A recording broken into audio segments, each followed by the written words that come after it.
All right, you want to introduce yourself?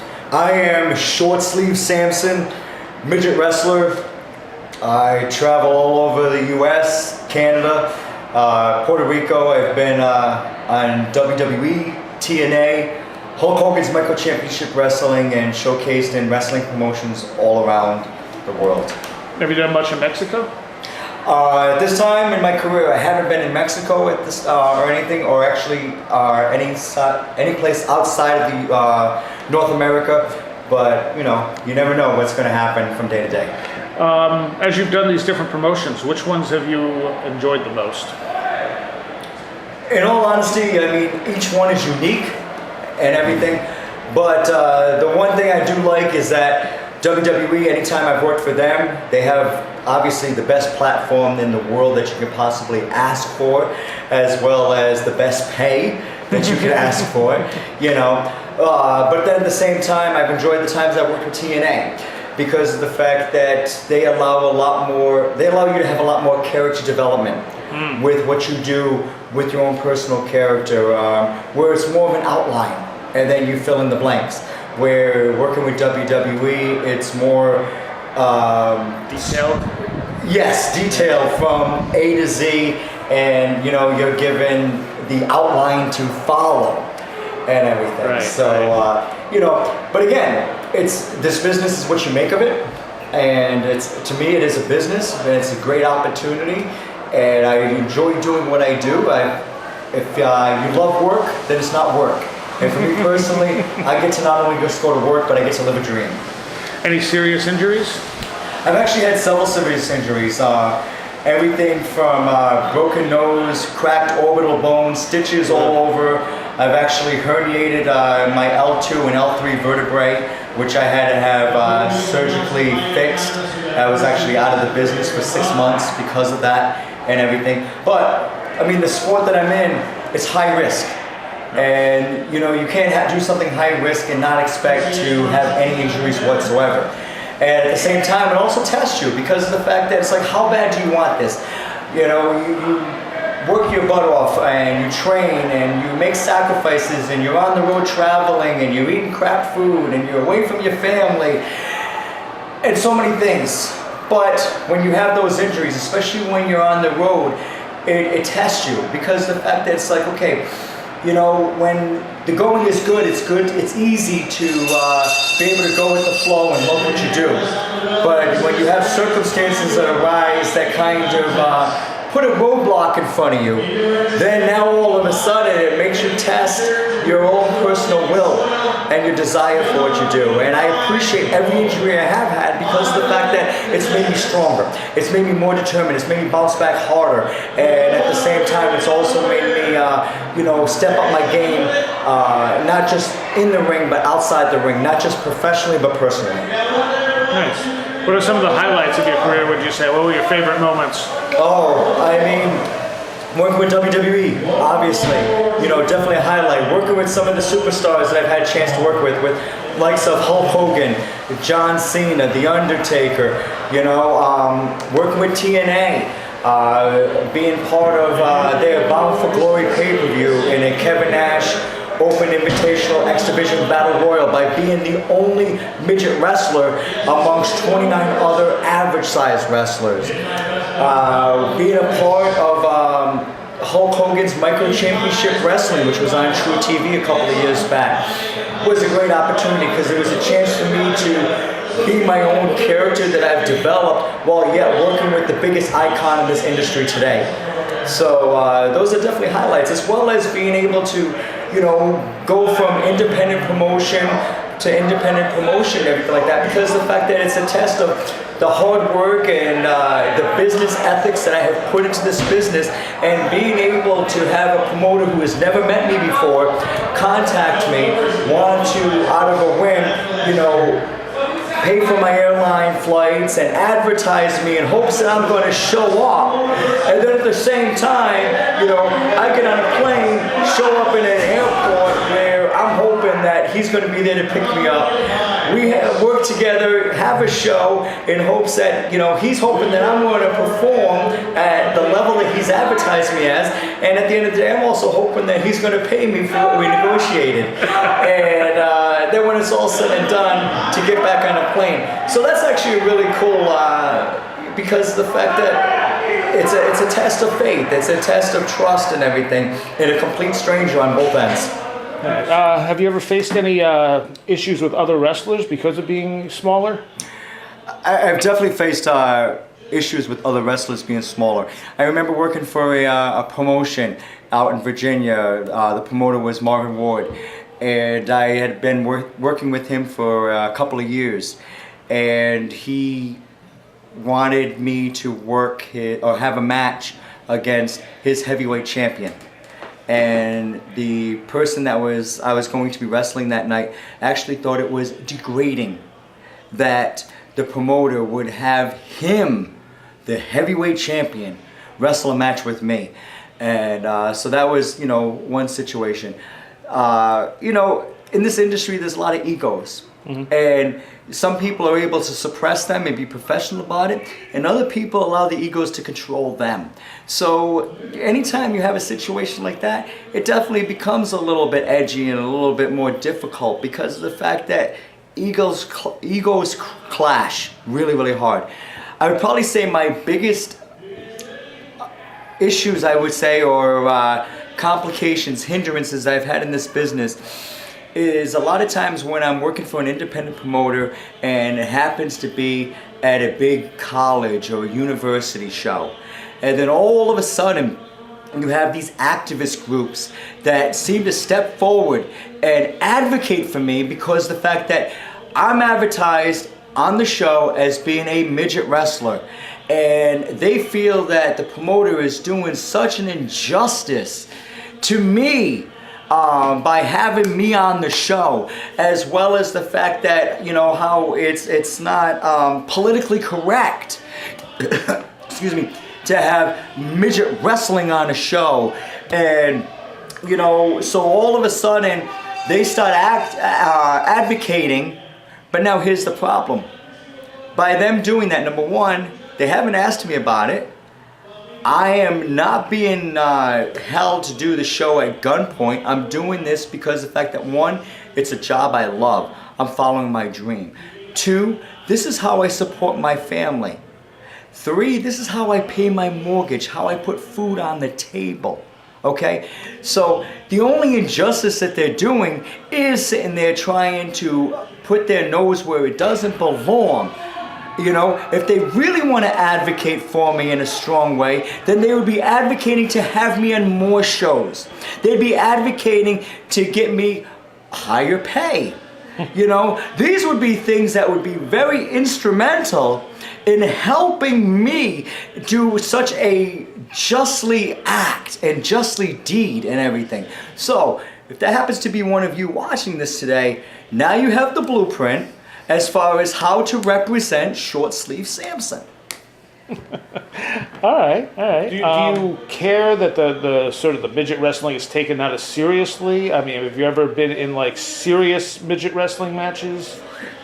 Actually, midget wrestling now has taken so many different shapes and forms. It's evolved over the years. You watch midget wrestling back in the the 50s, the 60s, and the 70s. It was more comedy based. In the 80s, it was still comedy based with a little bit of a work ethic, but the comedy was a priority. The one thing that I wanted to accomplish within my own career is I wanted to be taken seriously because of the fact that I am an athlete. So for me, I didn't necessarily want it to be known as a quote-unquote midget wrestler, but I'd rather be known as a wrestler who happens to be a midget. And in that, I take what I do really, really seriously.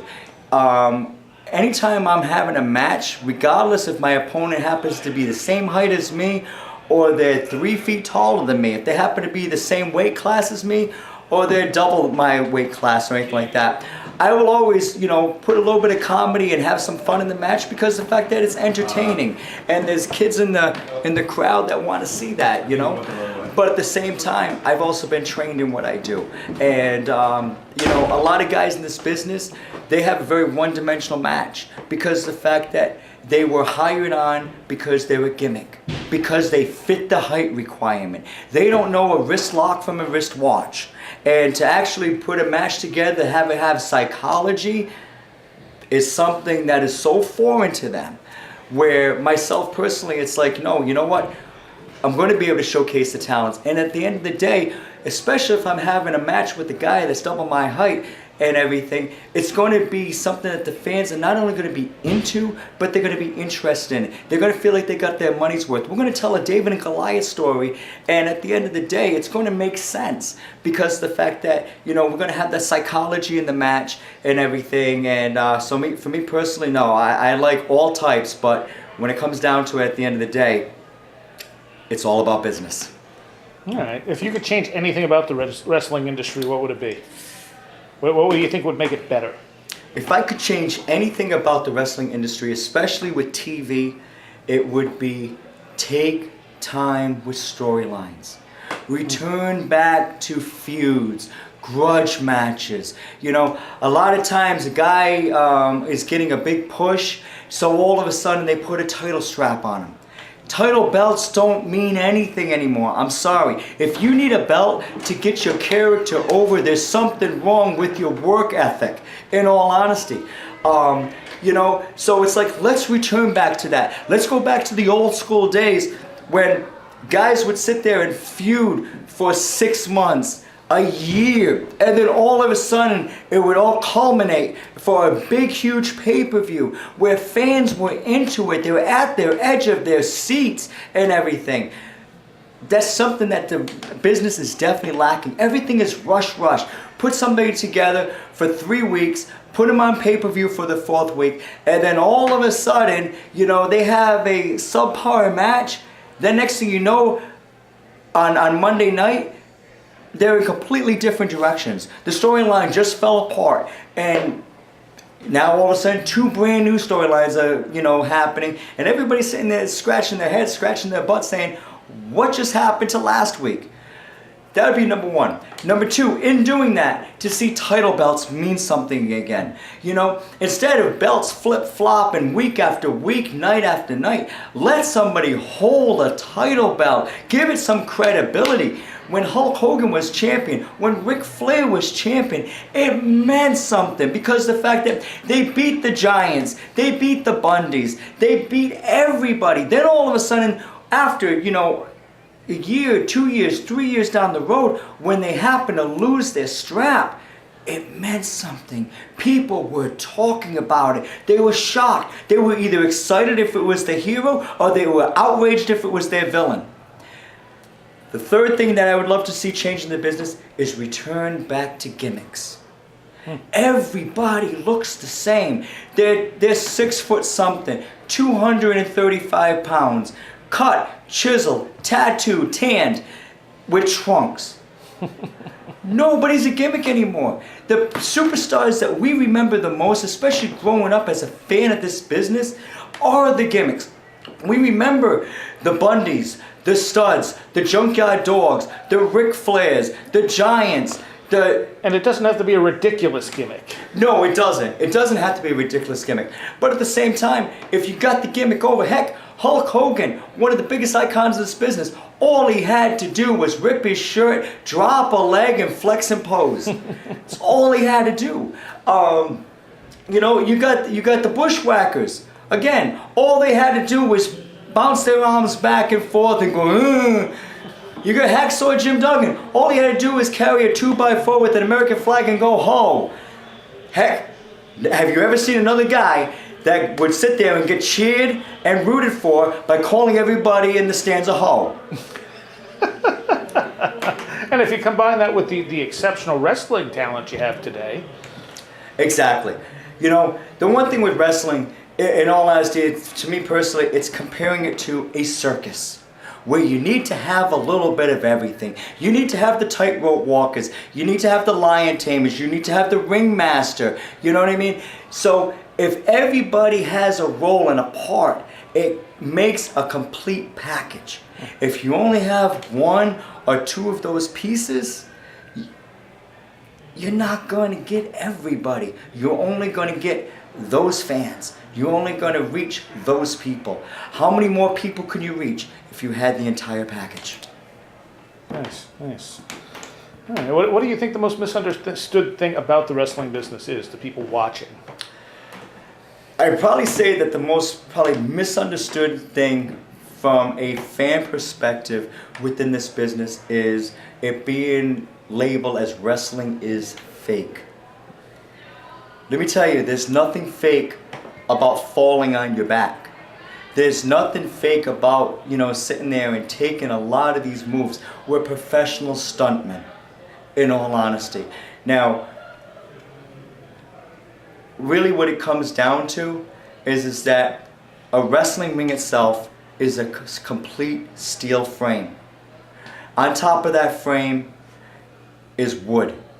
On top of that wood, you may have a 1/2 inch of padding. That's it. You fall on that frame, it hurts. You fall, your neck still snaps back, you whack your head, you get a concussion, you see stars, you black out. What happens is the fact that the amount of training and that we have to go through as wrestlers is incredible, because of the fact that we have to basically train our bodies and teach our bodies that it's okay to fall. It's okay not to catch yourself. It's okay that now, I'm going to basically put my body through this beating and this physicality. So that's definitely a misunderstanding, I think, throughout a lot of fans, because the fact that, they think, okay, it's scripted, it's choreographed, you guys work this out, whatever. It's a lot more work into it than what really it comes down to. And at the end of the day, if we could sit there and say, you know what, did that really hurt? Did he really punch him? Did he really kick him? Well, now we're putting the magic back into the sport, and we're making believers. And if we're making believers, we're making fans. Nice. Where can people find you online? I can be found, I have either my own personal websites, which is www.shortsleevesamson.com, as well as I'm on Facebook. It is shortsleevesamson.com, or my fan site is official shortsleevesamson.com. I am also on Twitter at AWESamson. And I know I have an Instagram out there, and I think I have a few other things. Again, all under Short Sleeve Sampson. But I appreciate all the fans and the promoters that have supported me throughout the years and everything. All of my social media, I actually run myself. If fans message me, I will get back to you, because if you took the time to message me, I can only take the same amount of time back and reply back to you. And really, at the end of the day, what it's about the fans, because without you fans, I would not be able to do what I do. So thank you so very much.